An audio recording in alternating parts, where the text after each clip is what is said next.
Alrighty, and we are live. Alrighty, live for episode 2. Episode 1 went pretty well. Gonna go another hour this time around, so let's jump right in. Episode 2. Ooh, got an email. Stupid YouTube. Yeah, I'm live. Well, wanted to start off with, I guess, the biggest story of the weekend was that I saw was Hunter Biden got the pardon. He got the get out of jail free card. Joe Biden, what did he do? He pardoned his son, Hunter. I think it was for the tax evasion thing, right? I think he owed like over $1 million in taxes. Let me see. I have this statement from Joe Biden right here. Let me see. Yeah, today I pardoned my son. This was like over the weekend. I think it was like on Saturday or something. Let me see. So yeah, he's pardoned his son. He said his son was like, yeah, like he bought a gun, and yeah, like I guess he was a former felon. Like they had caught him using some shit before. Let me get the exact details.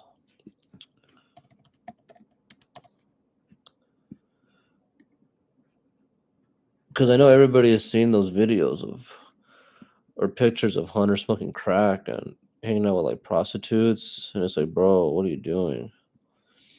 And then that laptop thing that was like, I don't know. Let me see.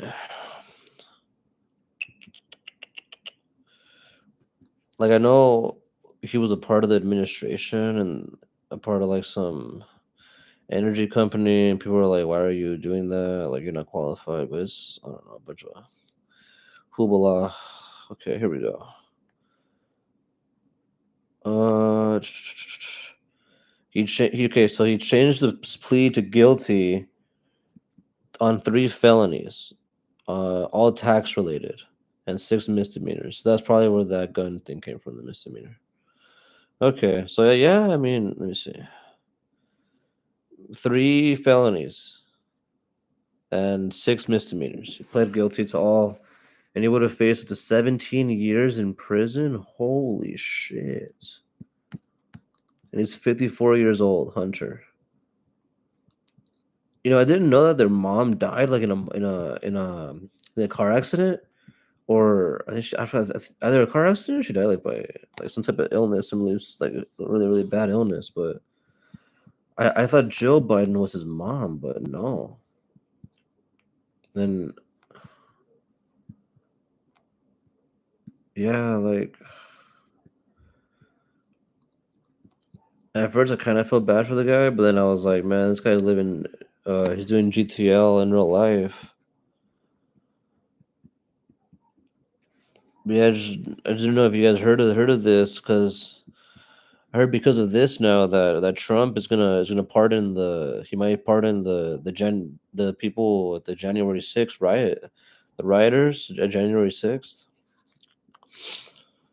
So that'll be interesting to see if that happens. I heard that Joe Rogan wanted to get Hunter on the podcast before this, so maybe now he'll definitely get him on, because we need some more unity. Now we need to come together. Let's go, Hunter. Spark a blunt on the podcast.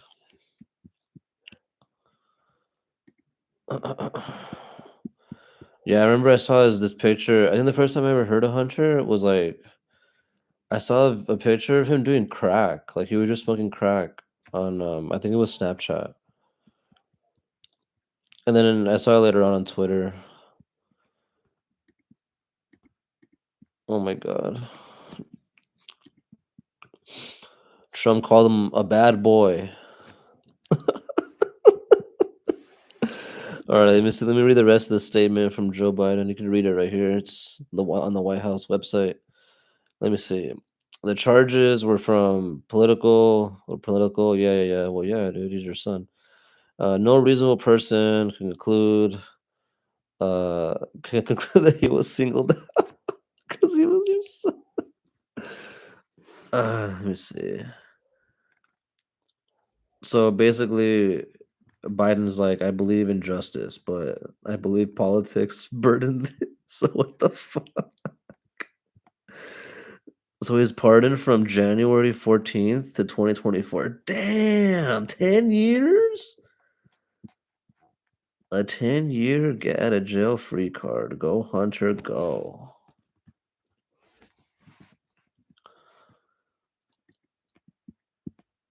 Well, good for him, you know.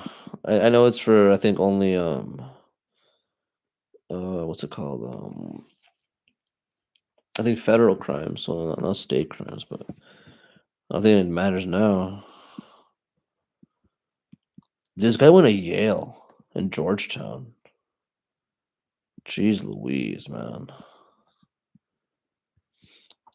And I guess his brother, Bo Biden, the one that was, I think he died from like cancer or something. So yeah, I mean, he looks like his dad. He definitely looks like Joe. And yeah, I mean, I guess shout out to Joe. He just doesn't give a fuck anymore. His last like month in office, and he's just kind of doing whatever he wants to now. Saving his son. I feel it. You can respect it. Yeah, like right here, I see a picture. Like you just look up Hunter Biden, and you just see a bunch of pictures of him doing crack and hanging out with prostitutes. What the? He's in a bathtub, bro. Oh, this one's sad. He's like passed out. Yeah, you can tell he's going through it. Well, that's enough of that.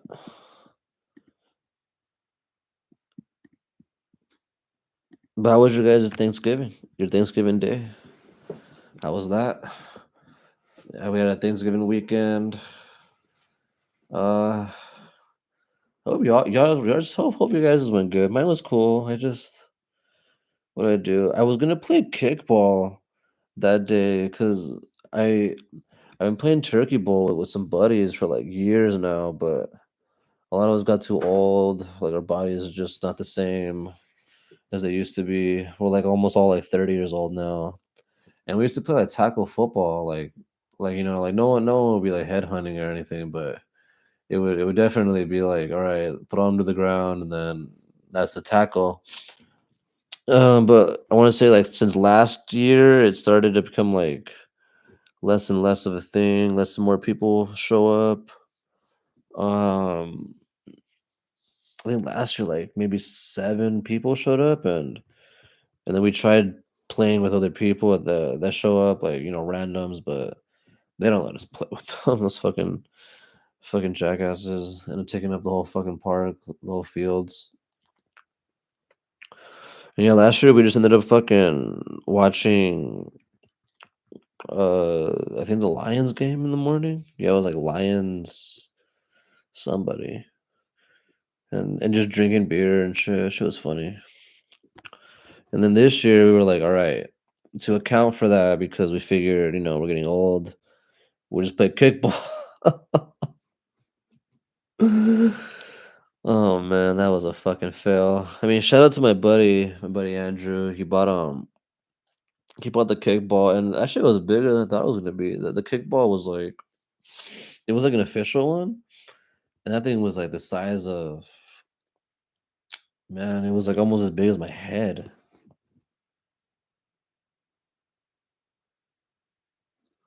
And I was like, whoa, like I thought we were gonna be able to kick it out of the park, but no, we weren't able to kick it past like the infield. I mean the like past the second base. And we all had the problem where we would kick it and we would get on base, but nobody would be able to score. So yeah, like it was like a $15 ball on fucking Amazon. Um, but motherfuckers, nobody showed up again. Like it was the same thing. Like maybe 7 people showed up again. Like yeah, like 7, 8 people, and then we didn't have enough to make teams. So we just kind of took turns kicking the ball around, and then that lasted for like maybe 20 minutes, or 20, 30, yeah, not even 30 minutes, and then people that wanted to play baseball started showing up and fucking kicked us off the field. It was so funny. But luckily, these guys that were there, they saw us play, like throwing the football around because I brought a football, luckily, and they were like, "Hey, do you guys want to play flag?" And we're like, "Oh, fuck yeah!" Like better than just sitting down here doing nothing. I mean, just yeah, just throwing the ball at like an empty space, an empty patch of grass. And so we played with them, and it was actually pretty cool. I hadn't played flag in like years. I hadn't played flag since I was like in high school, and we had enough to have it be like I want to say like 7-on-7, like yeah, 8-on-8, 7-on-7. There was enough guys for that. And it was cool. It was just like flag, run up and down. It was it ended up being like I think we played like two games. One was 2-3, and then one was 5-4. We won the second one, lost the first one. And it was actually pretty funny because they started to get in more like arguments than we did, and they were all friends, and it was funny. Like it was sad seeing them them arguing amongst each other because it was like over like PI, over like rushing the quarterback. It was how many Mississippis. It was just yeah. I'm just glad I scored twice. That was fun. I scored a bomb, a long touchdown, and then another one like in the back of the end zone. That was fun. I fucking ripped my shoes though. The soles of my shoes got ripped. That sucked. So I gotta get new running shoes. I should have taken my cleats, but I wasn't anticipating playing football. Sadly.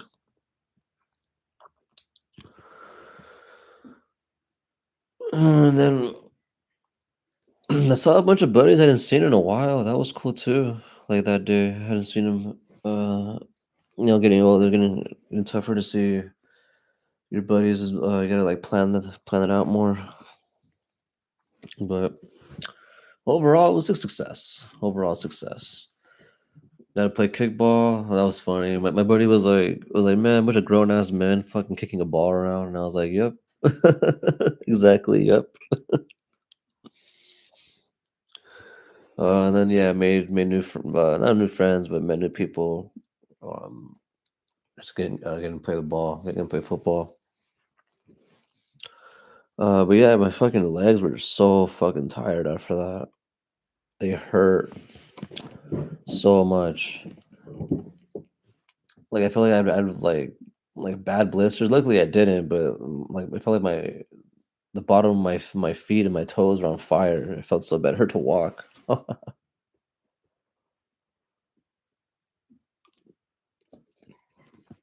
And then after that, I just showered, took a nap, and then just watched football.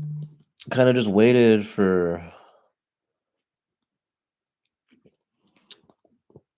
the food to get ready. It was good.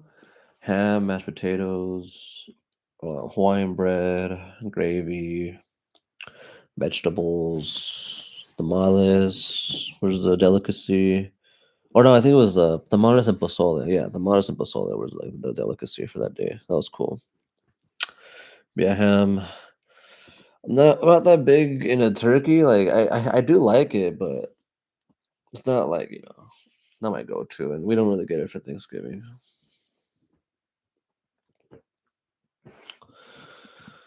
But yeah, that like I mentioned the fucking games.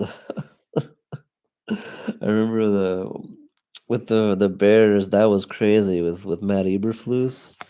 I and like in all my years of watching football, I had never seen worst clock management. It made me think that he had money on the game or something. Like he had the under or the fucking or the Lions winning by like a certain spread or something, man. That because I had never seen. There was literally 30 seconds left on the clock, third down. You had a timeout, and you just let the play go. You just basically let it. I'm like, what the fuck? I had never seen that before, ever before in my life, in any level. So yeah, I'm not surprised that guy got fired, but the day after, but it still it still reeks of which was our next topic, fucking the NFL being rigged, which kind of started that day, like I mentioned, because of the fucking because of how that went, of how that game went with the Bears and Lions, how that ending went, and then yeah, the Chiefs Raiders the day after. I think that was the straw that broke the camel's back in terms of everybody just declaring it rigged because man, the Raiders got kind of hosed there at the end. But you could say if their kicker hadn't missed, kick earlier, they wouldn't have been in that position. So it's they did throw the flag. I think at first they called legal formation, and then I forgot they called one thing, I think a false start, and then illegal formation. But then because they fumbled it, then the Chiefs recovered. It was game. It was just ridiculous.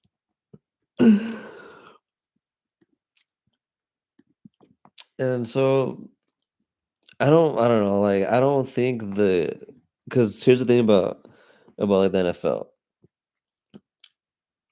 The players are very close in terms of talent, and so the teams,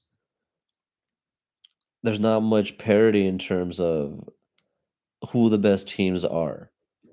So just like a few weeks ago, the Panthers almost beat the Chiefs. Like there's like stuff like that can happen. Any given Sunday, some team doesn't prepare, weather, injuries, coaching. There's a bunch of stuff that just goes into it. Penalties, a bunch of stuff, and depth.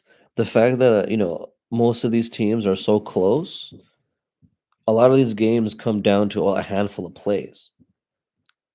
And so I think where that aspect of people thinking that where it's rigged, that it comes from, is because when the referees insert themselves into the game, especially the later the game goes on, like third quarter, fourth quarter, last 2 minutes, those calls have a huge impact because of the inherent nature of the games being so close and decided by a handful of plays.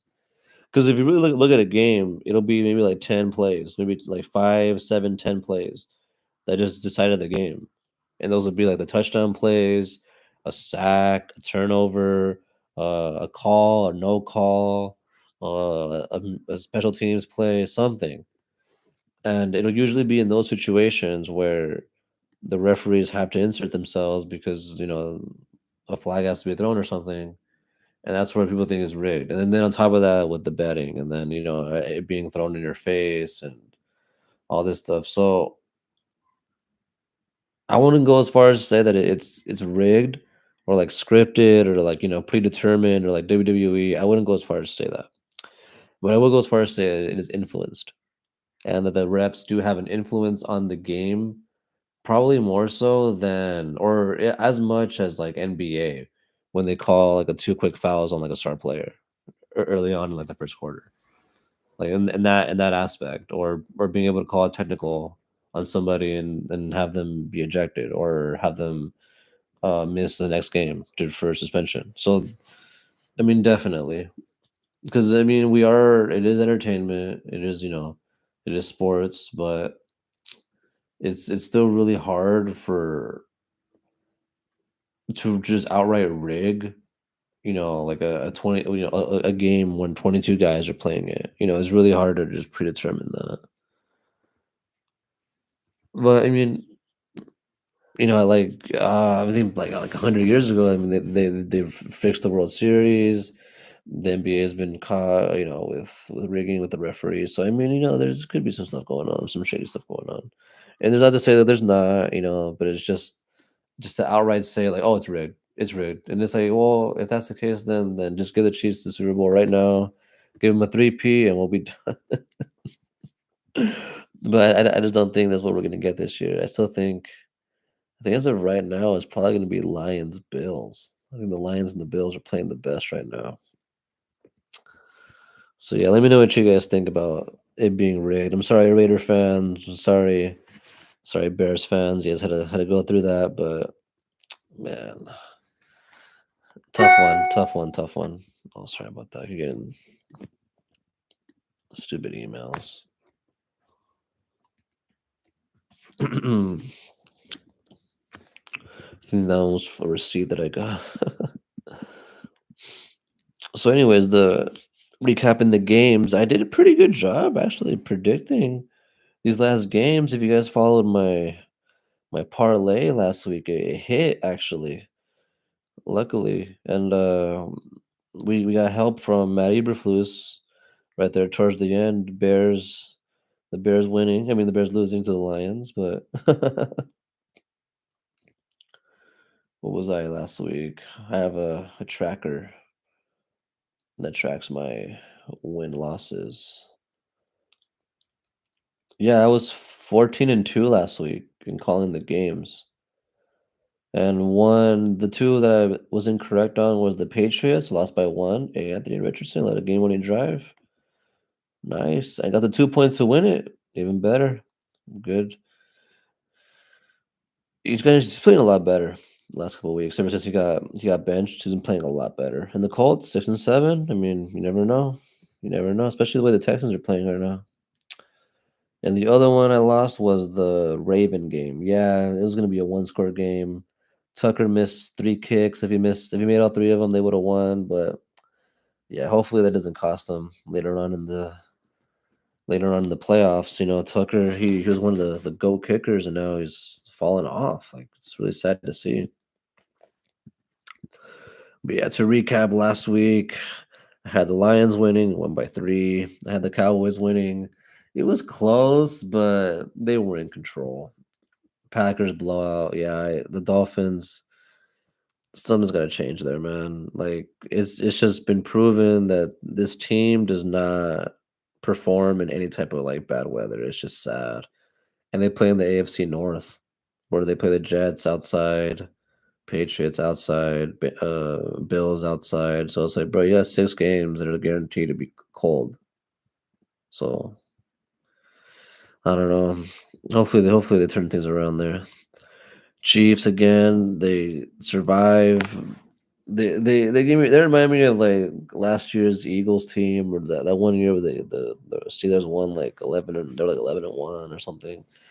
They ain't that good as a record say they are. Mahomes isn't playing as good as they are. I know they get Pacheco back, and that should probably help them being able to run the ball and then alleviate some of that. And then they'll be all right, but don't get me wrong, they're one of I think the best 4 teams in the AFC, but they wouldn't be my Super Bowl pick right now. But I wouldn't be surprised if they made it. They usually do lock in by playoff time. Their defense is playing well. All they really need now is more consistency on offense, and they can run it back. So the Texans, oh my gosh, dude, they fucking killed Trevor Lawrence. And as of right now, he's out. He's on IR, so he's out 4 games. And the guy that hit him, Aziz, I forgot his name, linebacker. He I think suspended 3 games. Yeah, as of like yesterday. So 3 games for 4 games. I mean, there's a lot of talk right now about like quarterbacks sliding and have to take advantage of that and what the defender is supposed to do. And it's like, well, bro, like if you see a guy slide, you should probably just touch him. And that's easier said than done because these guys are moving like 20 miles an hour. And the way the way you're trained is you got to hit somebody, you got to complete the tackle, play through the whistle. So I completely understand why that happened. It's not the first time that happens. Not gonna be the last time that happens. But I don't know. I think the answer is probably gonna have to just be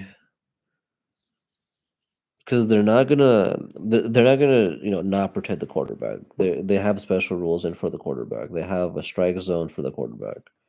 So you can't hit them below the knee, you can't hit them above their shoulders, you can't hit them in the head at all. So there's a strike zone, and then once they're escaping the pocket and they're a runner, then they're treated just as everybody else. And then the things that have also made the situation worse is you have some quarterbacks that kind of like run on the sideline and then they kind of let up and then don't let up and then they'll go out of bounds. They'll like fake going out of bounds and then guys just are scared to blow guys up on the sidelines because then fines and then there's like fights that break out because like, oh, what the hell, dude, you're playing dirty. Oh. So yeah, it's tough. Like I guess the only way to eliminate it would be to eliminate the slide out of the game, but I mean, the quarterback should be able to just slide at the same time. You can't just not let the quarterback, you know, if he leaves the pocket and he just gives himself up, after that, you should just touch him down. Just,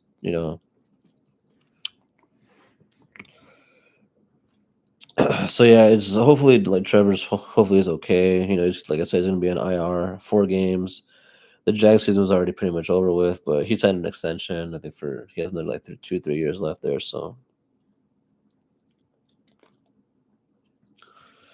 and then for the Texans, I mean, if they're still in for the playoffs, he's one of their better defenders. So, I know they're saying he has like a history of this. They're saying and I think he hit Tony Pollard out of bounds like a week ago, and there's some stuff going on, but I don't think he's a dirty player. I just think it's really hard to play defense nowadays. Because the way the rules they're geared so in favor of the offense, and they really want they want scoring as much as possible. So it was really like I remember seeing it live. Even my mom saw it. She was like, "Oh my god!" Like why do you do that? And I was like, I don't know. Like and from the camera, you can see him, giving up his body, sliding, but it's the fact that he kind of like threw his forearm into him that made his head bounce off the floor, and it just looked so bad too. And then Evan Ingram got into it, and then pretty much the entire sidelines got into it. It was a bad look. Bad look all around.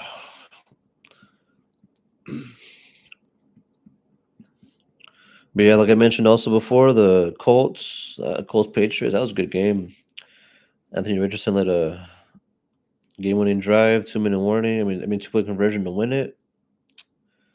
What can I say? He's been playing better. Chargers won, just like I figured. I didn't think Kirk Cousins would throw 4 picks and that Justin Herbert would only have 147 passing yards, but that was crazy. I think Youngway missed a kick earlier too in the game, but it was a 4-point game ultimately, and the Chargers snuck it out. I like the Chargers, man. I really do. I don't think they're gonna go far this year, but considering this is their first year under Harbaugh, they have like no receivers, like young running backs. Yeah, I like the Chargers. Seahawks beating the Jets. That was hilarious. I think the fucking Jets were up like 21-7 at one point, and then they just didn't look back at all. It was so funny. I was like, I can't believe they're letting JSN and fucking Geno Smith getting getting his revenge game. And then I said, "This is the one I wish I would have taken, man. The fucking Commanders. So the Titans can ruin my parlay the week before, beating the Texans, and then they take a shit against the Commanders. They scored 19 points.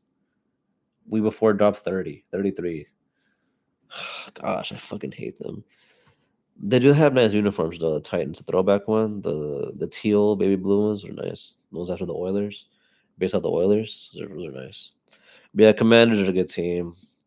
I mean, they're like the best of the worst, if that makes sense. Like, so if there's a bad team, they're gonna beat them. But if there's like a playoff contender, Super Bowl contender, they ain't gonna beat them. Oh my man, Joe Burrow. See, I told everybody last week he is going through the Drew Brees 2012 to 2016 experience. No defense. If you throw a pick, it's game. If you have a fumble, it's game. There's just you have to you have to play pretty much not a perfect game, but every drive has to end in a score type of game because your defense ain't gonna stop anybody.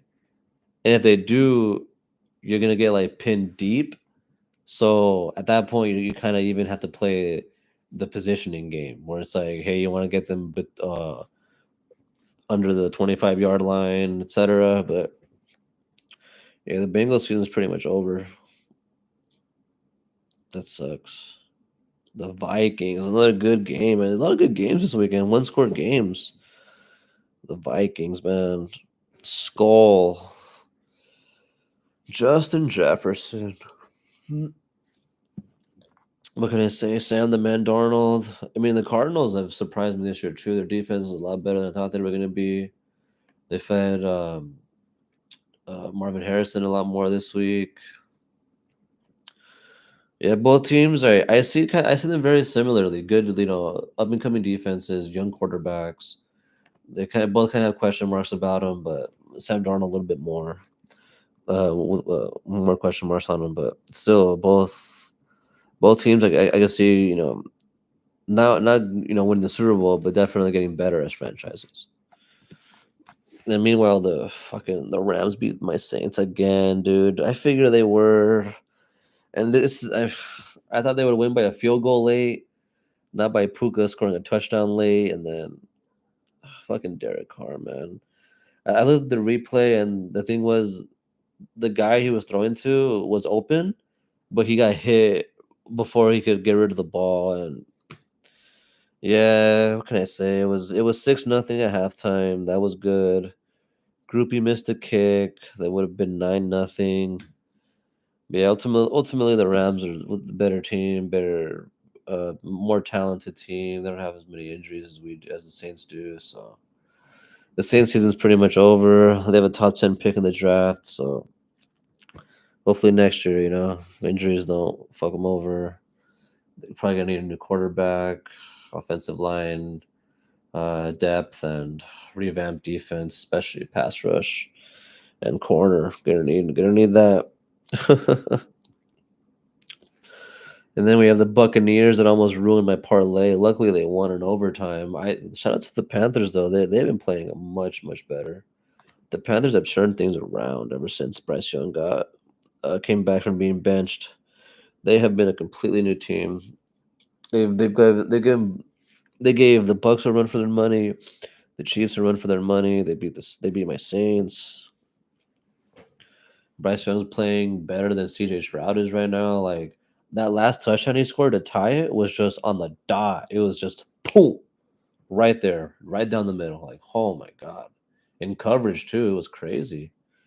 I was like, oh, so this is what they wanted. Oh, after all, just a accurate pocket passer that can deliver 10 to 12-yard strikes pretty much anywhere on the field.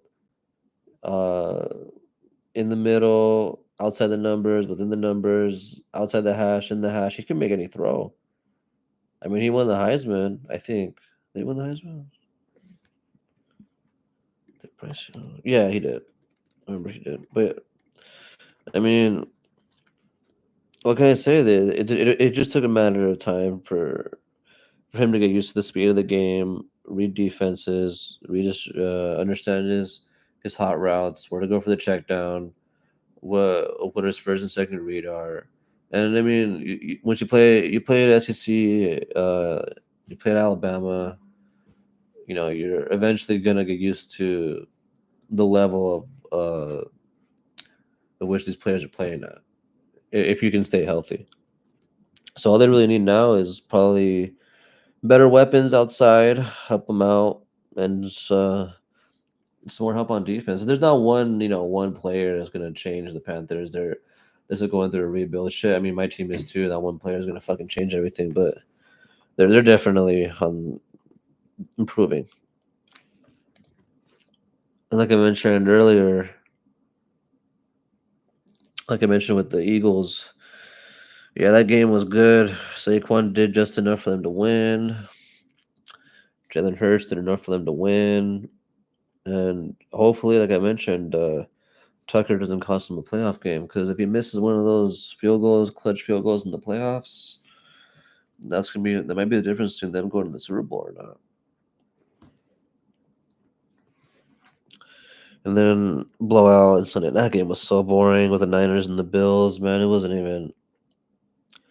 I stopped watching it like I think during the third quarter. It was just, yeah, like you could tell the Niners Super Bowl window is closed. This group of players should have won at least one Super Bowl, at least one. But you can't stay good forever. Eventually, you gotta pay people. Everybody gets old. Everybody gets injured. And I just the teams that you used to beat on get better. So like for example, the Seahawks and the Cardinals used to beat up on they used to get beat up all the time by the Niners, and then now look at them. Both of them are leading the division. The Rams are still there. The Rams got younger too. It's just I want to say after like 27 or 29 years old, everybody's career starts kind of not falling off, but you've hit your prime in football after I want to say 3.5 years. The average NFL career is about 3.5 years, so it's not it's not totally wrong to say that after they hit like 30, it's not many players stay elite, and the Niners have a lot of older players. And the thing about having a lot of success for a long time is you have shorter off seasons than most teams. So if you're constantly playing in the playoffs, constantly making the Super Bowl, AFC championships, etc., NFC championships like the Niners, then that means your off season is shorter than everybody else, because you're playing further into the off season, which means there's less time for you to rest, rehab, etc. over the off season. And over years and years, that accumulates, which has happened with this group of players. And on top of the fact that you have to pay everybody, and now they got to pay Brock Purdy, and that's where usually the window closes, when you have to pay the quarterback, unless they take a pay cut, like older veterans, like in the past, like Brady, Manning, Breeze. They took pay cuts. I think Rodgers did too, so that way they could keep a competitive team with depth. But now with young quarterbacks, and now with the way they got to get paid nowadays, 200, 250 mil. That's the going rate now. I mean, Danny Dimes got 140 for what? Where the Saints paid Derek Carr like I think 40 a year, 35 a year. Shit, man, that's bad. But shout out to Jameis Winston making the Monday night game really good. I didn't watch it. I had my last final exam. I hope I passed. I feel pretty good about passing, at least with like a 2.0, a C on it. So you need to pass at least. But he fucking lost me, fucking Jameis, man. That last pick six lost me my one of my fantasy weeks. So now I have to win this week in order to make it. And if I don't win, I don't make it. But I have a pretty good shot at winning this week. My opponent has a lot of injuries, a lot of bye weeks. So hopefully. So yeah, I mean overall good week 13 of NFL. I mean, let me see. Only one, two, three. Yeah, only three games ended in blowouts or like, and then the Browns game wasn't one score, but it came down to the wire from one score. So overall, good week of football. Good week of football. Hopefully this week, this coming week can be even better or just as good.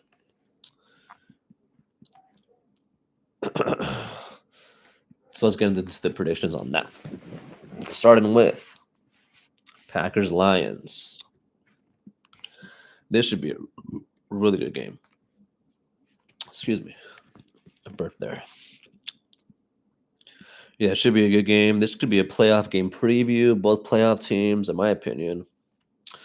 But just because the Lions are at home, give me the Lions on this one. I think they split games. So do they play later? Have they played already or later on this season? Let me see the Packers schedule. Sorry. Yeah, I would think they're good enough to split, but I think the Packers already played the Lions this year.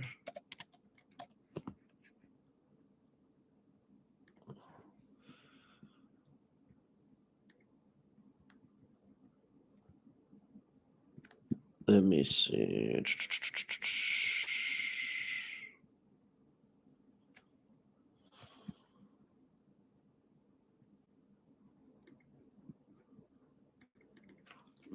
Just looking at the Packers schedule.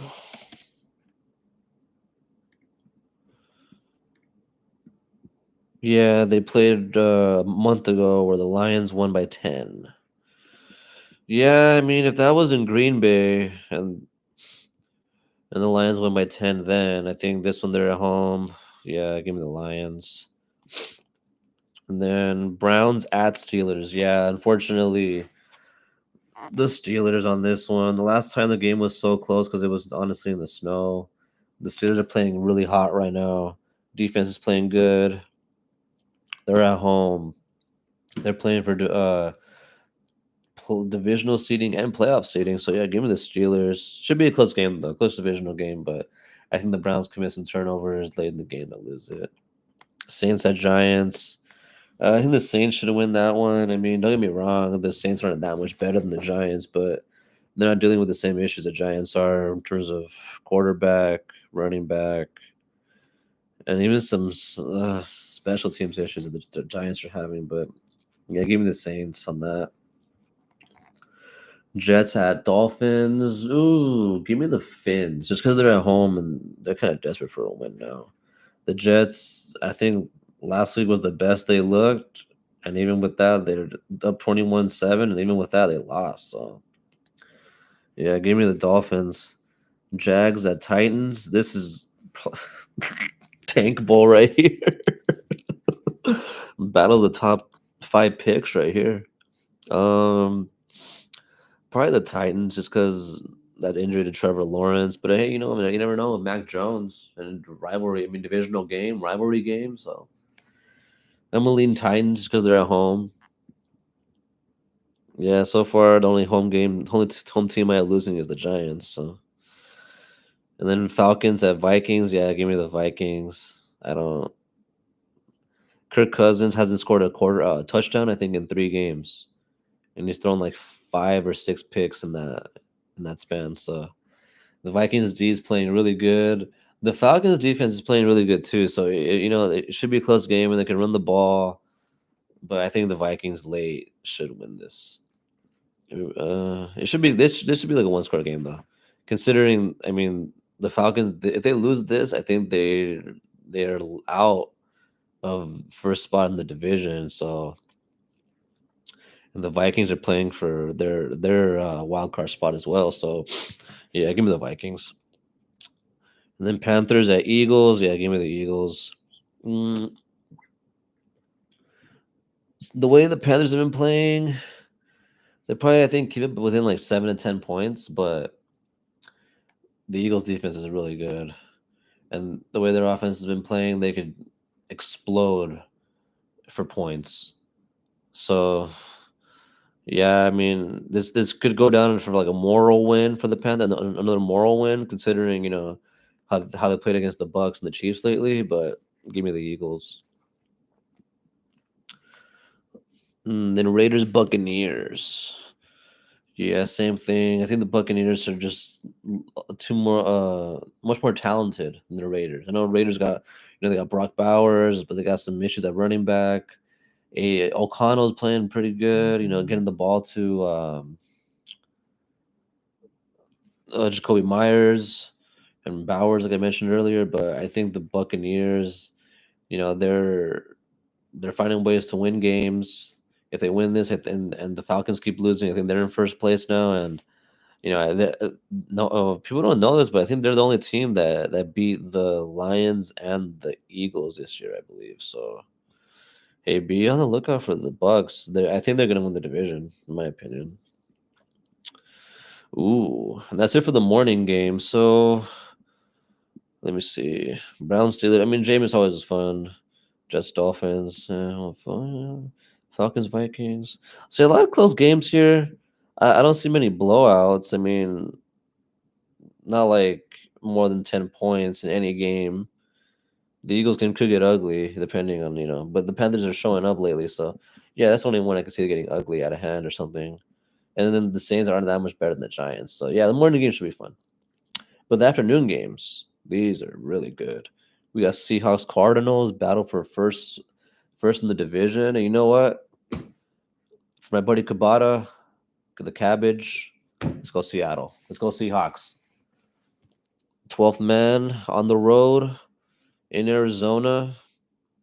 Yeah, I like I like their weapons. I do like the Cardinals defense a little bit more right now. They're making more plays and they are at home, but Jackson Smith and Jigba, Metcalf, the way Charbonnet is playing now, Kenneth Walker is still running the ball. I like the Cardinal. I like the Seahawks. Almost caught me there. Almost caught me there. But I like the Seahawks. This game's gonna be close. Close game. Bills Rams. Oh boy, this is gonna be a good game. Give me the Bills. The Bills are playing really, really good right now. I think they're playing them and the Lions are playing the best football right now. Here in the LA, oh yeah, dude. The Bills coming off of a blizzard and now they're gonna play indoors on turf. Oh man. It should be a high scoring game too. Yeah, Puka, Cooper Cup, Kyron Williams. Other side you got James Cook, Amari Cooper, Khalil Shakir, Matt Stafford, and Josh Allen. That's a good game right here. And then Bears at Niners. Like I mean, Caleb Williams. They could easily. I mean, not easily, but I could see them winning this game. I still think the Niners are gonna win it. They're at home. They're still playing for pride. They got a lot of veteran players in this team. They're dealing with a lot of injuries, but both defenses are very good. I think whichever team can run the football effectively, most effectively in this game. Um, I think it's gonna win this one. It should be a close game though. Definitely see within one score. Probably a field goal decides it. And then the night game. Oh my god. Chargers at Chiefs. No, I really hope the Chargers win. One of my buddies is a really big Chargers fan, and yeah, you kind of need the Chargers to win just to keep them alive right now in that playoff hunt. Because the Broncos are really good too, but they're in that division, and the way the Chiefs are right now, they're going to win the division the way it's going. So that luck has to run out eventually. Both defenses are playing well. The Chiefs have more weapons, but against my better judgment, I'm gonna pick the Chargers in this one. Go Chargers, go! And then for the Monday night game, Bengals Cowboys. Hmm. Well, we got a team in the Bengals that can't stop anybody, but can score on anybody. And the Cowboys, who have had trouble scoring lately, but their defense has been playing, better. Give me the Bengals on this one. Cooper Rush versus Joe Burrow in prime time. Yeah, give me the Bengals. Let's go with the Bengals on that one.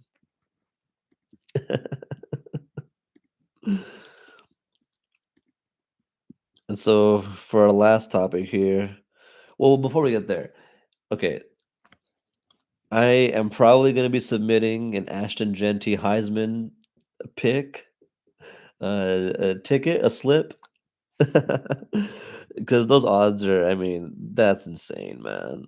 I mean, don't get me wrong, Travis Hunter, great player. I think both him and Genty are going to be top 10. Shit, even Shador. All three are top 10 talents this year. You know, Shador's probably going to the Raiders.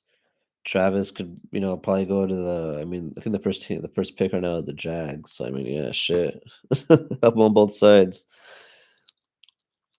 But in terms of the year Boise's having, I mean, if they win on Friday and these games count for the Heisman as well, they get a first round bye in the playoffs. And meanwhile, Colorado they ain't playing the conference championship, and they're in the Big 12, and the Big 12 ain't without Texas and Oklahoma they ain't that good. The conference, I mean, top to bottom. And I saw the schedules for both teams, Boise State and Colorado. They're both pretty much even. The difference is Colorado lost to Kansas State, and I think it was Wisconsin. No, Nebraska. So I mean,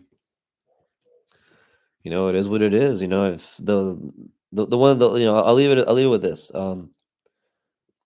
If Travis Hunter is so good on both sides of the ball, then why didn't they win those games? And why aren't they in the conference championship? And why aren't they in a position to get a first round bye in the playoff, whereas Boise State is?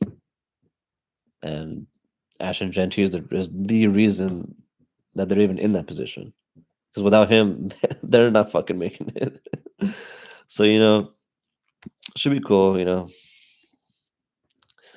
But anyways, the conference championship games are this weekend, and that's going to decide essentially who makes it. Because I know right now the teams who are essentially pretty much in, like 100% in, are Oregon. Like regardless of if they win or lose, Oregon, Penn State, they're probably in if they win or lose. Texas, Georgia, they're in if they win or lose. Um, Notre Dame because they have no conference championship game. Tennessee because they have no conference championship game and they're high enough ranked. Same with Ohio State and Indiana. So that doesn't leave them any spots left. That only leaves the ACC champion, which is going to be between Clemson and SMU, the Big 12 champion, which is Arizona State and and Iowa State, the Mountain West champ, which is going to be Boise State or UNLV, and one more. So it all starts Friday. Tulane at Army. Give me Army. They're at home, and the way their offense runs, man, no one wants to play against that type of offense. And then we got UNLV at Boise State. This should be a close game, man. UNLV almost beat Boise State the first time they played at Raider Stadium. But I think the fact that this time around is going to be at Boise State Friday night under the blue. Give me Boise. And with that, Boise State should be with that win. They lock in a first round bye. And then we get to Iowa State versus Arizona State. I think Arizona State is going to win this one. Yeah, go Sun Devils. It should be a close game too, a shootout of a game. And then we get to Georgia, Texas. Oh boy, Georgia, Texas. Well,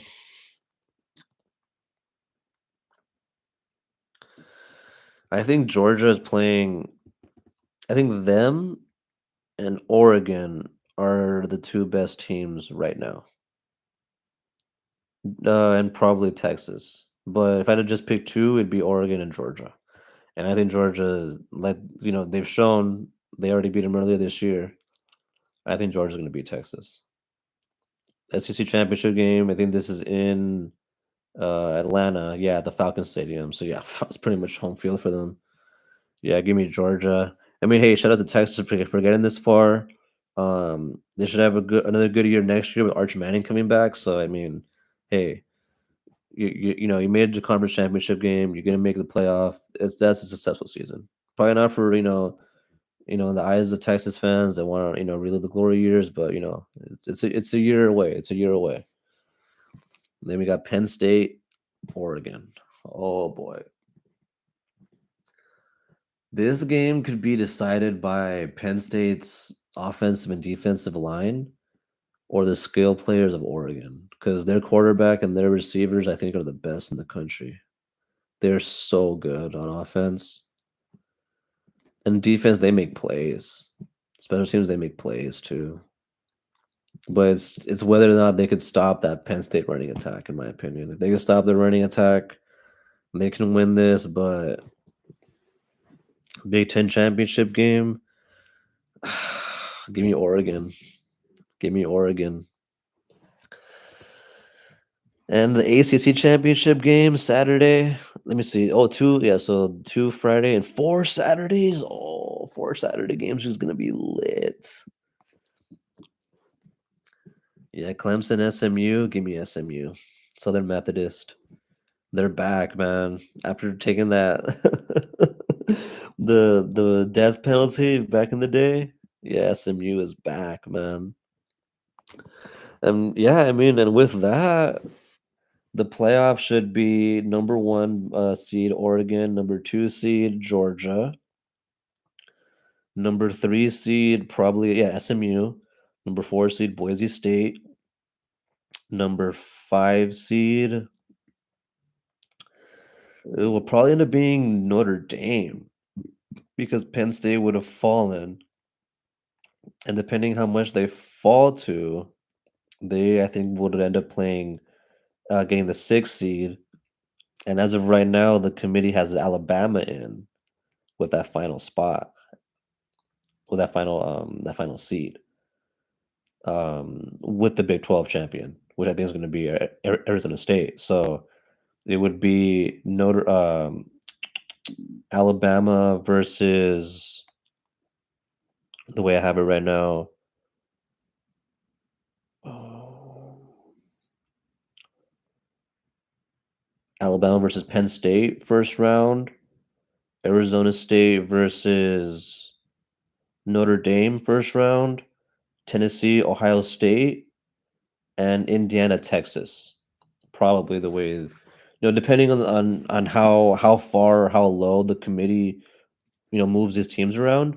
But those 4 slots, those top 4 with this being in order: Oregon 1, Georgia 2, SMU 3, Boise State 4. In terms of seeding, I think that's how it's going to end up, and we're going to end up with Alabama, Penn State, Notre Dame, Arizona State, Tennessee, Ohio State, Indiana, Georgia.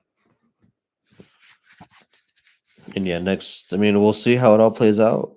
We'll see how it all plays out. With the playoffs coming soon, we'll see how the rankings play out and how the seedings end up. But yeah, it should be exciting. Another exciting weekend.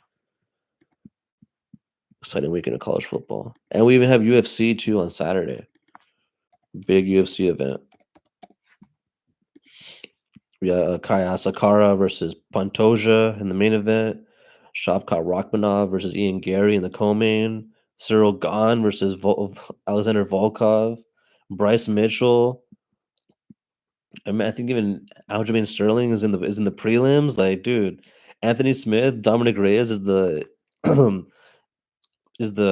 main prelim fight. Like, this is a good card, guys.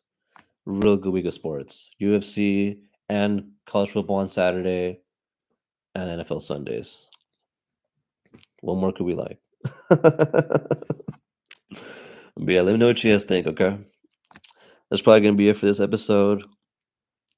Went for about an hour again. So same thing about next week. Okay, same time next week. Catch you guys later. Okay, see ya.